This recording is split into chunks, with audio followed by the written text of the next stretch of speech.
Hey guys, it's RodimusPrimal. I am back with another video, and with 2024, we are starting this year off with some toy reviews with Transformers Legacy United, and I have two bots here. I've got both Chase and Windblade for the first wave of deluxes, and I'm going to be reviewing Windblade today.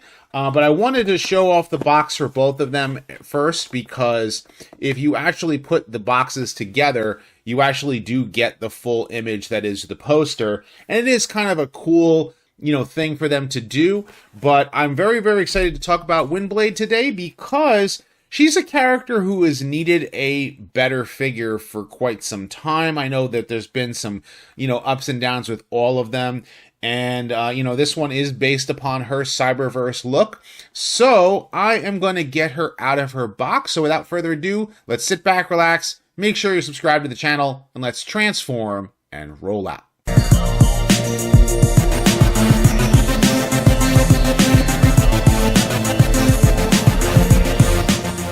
Consider supporting the channel on Patreon, becoming a channel member, or purchase some merch today. Okay, so here is Windblade outside of the packaging, and you can tell she is a really good representation of the Windblade that appeared in Transformers Cyberverse. Everything from her face sculpt to her robot mode design and where the colors are in particular. But one of the great things about this particular character is that pretty much every toy of her has been pretty much, you look at her and you go, okay, that's Windblade. Now, the one thing, of course, to take note of is that her face itself is kind of based on a Japanese geisha. I believe that's how you say it.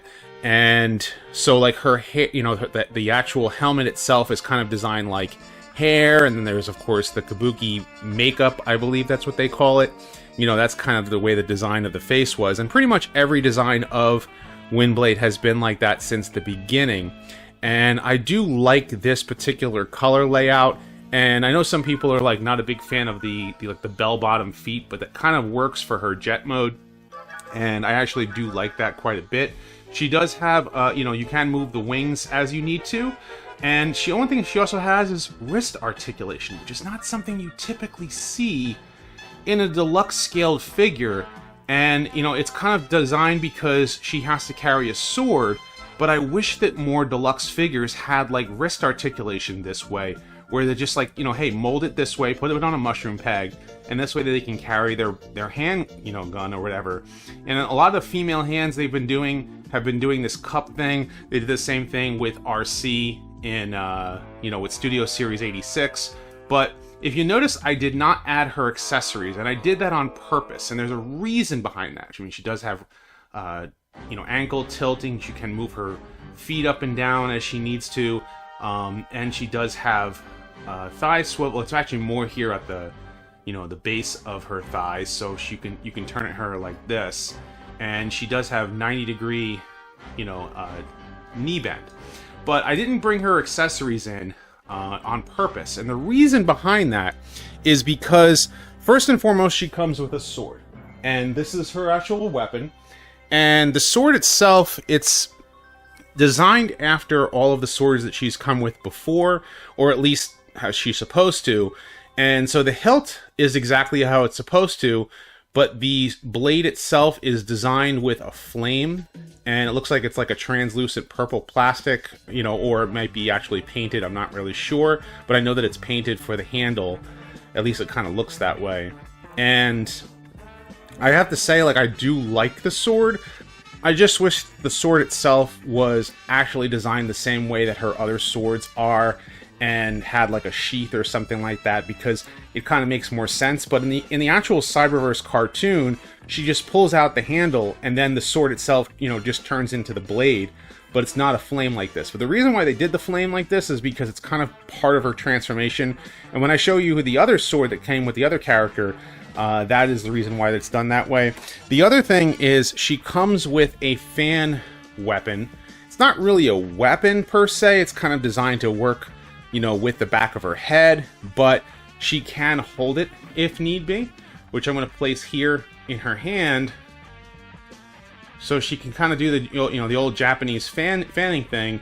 But then, of course, her sword does have a peg, and there is a peg right here on the leg, and you can take that and place that on the side if you want to, so that she can store it, or she can carry the sword, you know, of course, to, you know, attack her enemies. Now, I want to make mention about this particular fan accessory. The thing about it is that it comes in both the fan and the sword come in this like thin paper, you know, in the back of the cardboard that holds the figure inside the box. And this particular accessory is easy to lose. So a friend of the channel, FireTalks, he does a lot of 3D printing stuff, had, you know, took a picture of Windblade when he got her and took her out of the packaging and was like looking at her, and he's like, oh, I don't like the helmet. And I'm like, did you get the fan accessory? And he's like, no. And it turns out it was still within the actual paper. For me, when I took her out of the box, this fan accessory actually fell on the floor and I couldn't find it. I was sitting there looking around, and, you know, it was kind of like caught in the carpet underneath my desk. So it's like I had to go looking for it, and I finally found it, and it's a good thing I did, because it kind of completes her look. So if you actually take the back of her head here, which will actually show the back of the robot mode, the way they did the transformation is really good, because the back of the legs are, you know, very solid, whereas other Transformers are usually very gappy with, you know, more modern stuff, because they're doing a lot more cost-saving things. So the fan accessory actually clips in the back of the head, which is something that you've seen Japanese geisha do before, and that actually completes her helmet look. So I do want to get a closer look at her face here, and you can kind of see like all the detail that they put into it. It's kind of hard to see, I know, like, because my camera is like giving me some problems with zooming, and I apologize for that. But with the wrist articulation, you can actually get her in some really good poses for the figure. Now, as I make mention, I do want to point out the wings. I don't like the waffling on it. I'm not a big fan of that. I know that the 5mm ports are welcome, because when she's in jet mode, she can hold, like, you know, like missiles or, you know, like blasters if you wanted to put them on her. So this way she has something for her when she's in jet mode. But the problem is of course, is like, a lot of people have a complaint about this backpack. I don't really have an issue with the backpack. I don't like the fact that the wings, you know, are not the same on both sides and doesn't look complete, you know, in robot mode. That's where you really notice the waffling on there. Now, you can remove the backpack part right here, because it just is on like a, you know, little pegs right there. And you can do the same thing for the wings. And I've seen people do this, where they take the wings off, they take the backpack off, and this is how she looked in Cyberverse, except for when she went into battle, is that she did not have the wings on, which I'm not really a fan of myself personally. I've not been a fan of the retractable wings. But what you can do is you can put the wings on backwards, since they can be placed, you know, since they can be taken off, they can be put back on backwards. And by doing so, that gives her, which we're going to do like this, a more complete looking robot mode, at least as far as having the VTOL wings be colored and having the metal plating for what the wings are supposed to look like. And you can always place this to the side, and that gives her a much more, I would say, complete look, you know, for her robot mode. I know, like, some people are not going to like the fact they have to take this off, but it's removable. It's just like the Studio Series 86 RC, is that you can take the cockpit piece off and place it to the side if you want to, and have a really nice looking Windblade. Now, I also want to point out a little bit of QC issue that I am having here.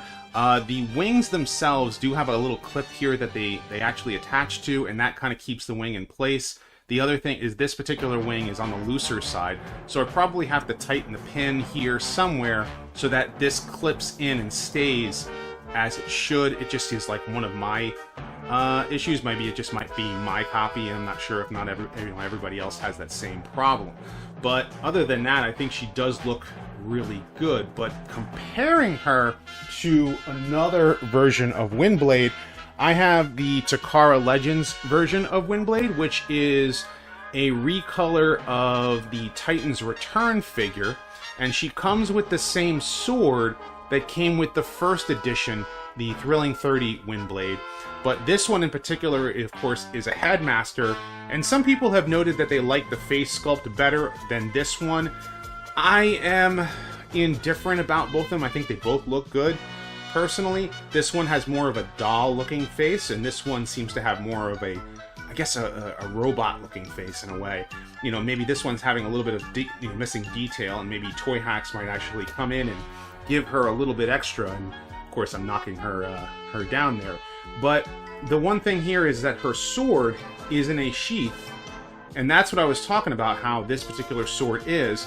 But these hands are not posable, so you can't really get that same, like, you know, drawing motion that you could for this sword.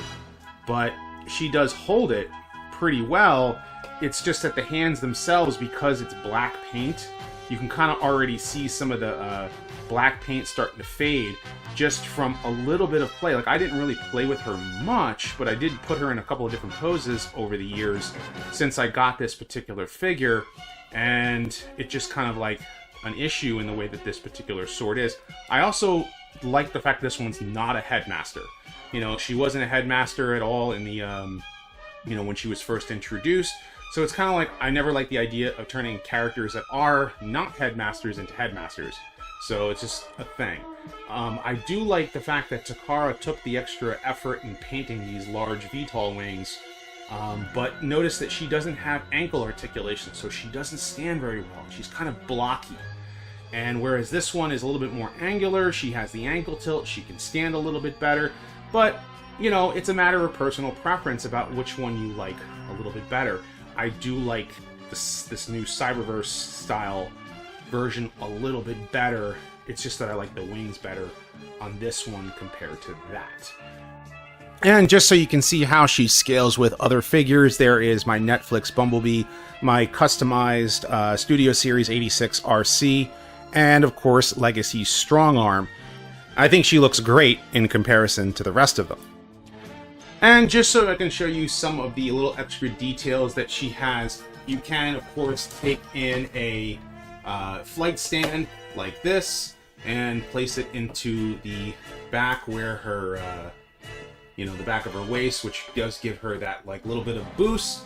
And the bottom of her feet do have two 5mm ports. So if you wanted to put a blast effect in for her, you could, and just give her that little bit of extra boost so that she can look like she's flying into battle. And I think that looks awesome. Now, moving on to transformation, the first thing that we're going to do is we're going to take her sword and place that to the side. We're going to move her arms, just kind of like move them down a little bit. The shoulders themselves actually kind of flip up and down, and that's kind of designed for the part of the transformation. Then we're going to take the backpack here, and we're going to flip down the nose cone. We're going to open it up like so. And what's really cool about this, like first and foremost, the cockpit kind of folds out all the way, and then the whole assembly comes up and over, and it goes over her head like so. So it really protects her head in a really good way, and then comes over like so, and that closes in. And I'm kind of curious now, looking at the way that this transformation is if this is how they're going to use this mold maybe for other Seekers or any other, Transformer jets. The next thing you're going to turn the waist around 180 degrees, and we are going to tilt the feet down, and this part right here, the tail fin, folds up and over as the feet come down, like so. Then what we're going to do is we're going to open up these panels on the back of her legs, and the legs come together. And the way this is going to work is that her legs are going to tilt, they're going to, transform and fold this way. Do it this way so you can actually see my camera.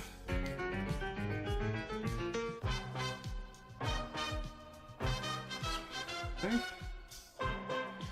And it's just kind of have to finagle the legs just a certain way. And then once they're in, the bottom portions here click in like so. And her hands actually click into these pegs right here, which I think is not my favorite thing, but that's all right. And then the wings kind of come down like so, and everything comes together very smoothly into a very good looking jet mode. Now, there are 5mm pegs here inside of this part here. This is where you would store the sword.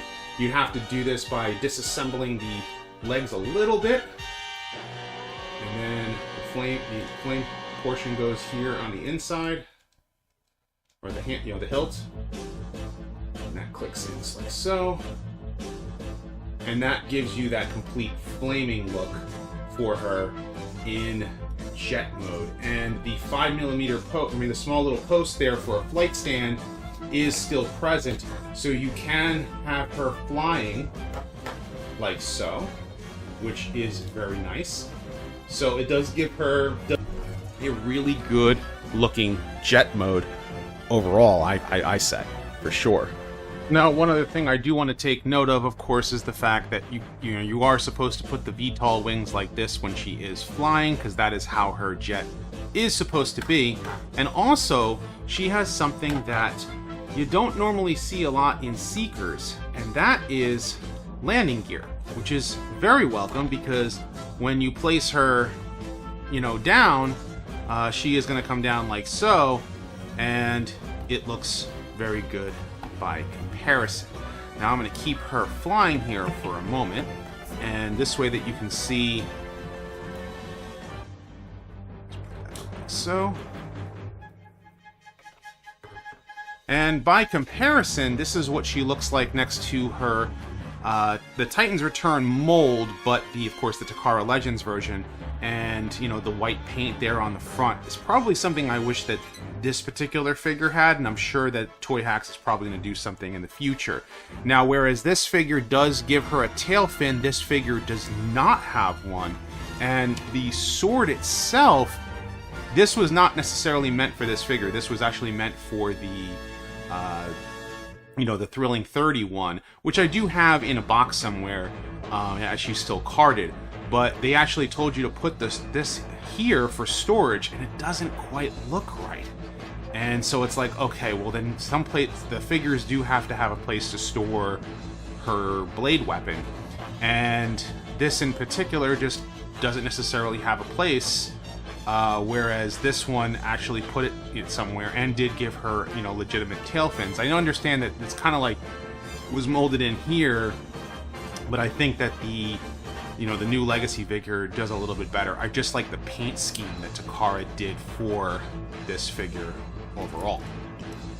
And for further comparison, here is Bumblebee and Studio Series 86 RC rolling out with Windblade. And I think that all three of them look really good overall together. So let's transform them back into robot mode, and I'm going to give you guys my final thoughts. So do I think that the Transformers Legacy United Windblade figure should be in your collection? I definitely think so. I think they've done a great job with her character as far as, a figure is concerned. Maybe a little bit of, QC issues here with one of the wings. And of course, the, making sure that you don't misplace that fan. I think the way that they actually did the transformation this time around is a lot better than the Titan's Return mold. Even though I do think that the Titan's Return mold had a little bit of a better face than this one did, though this one is more based on her Cyberverse character. So I think it does work overall.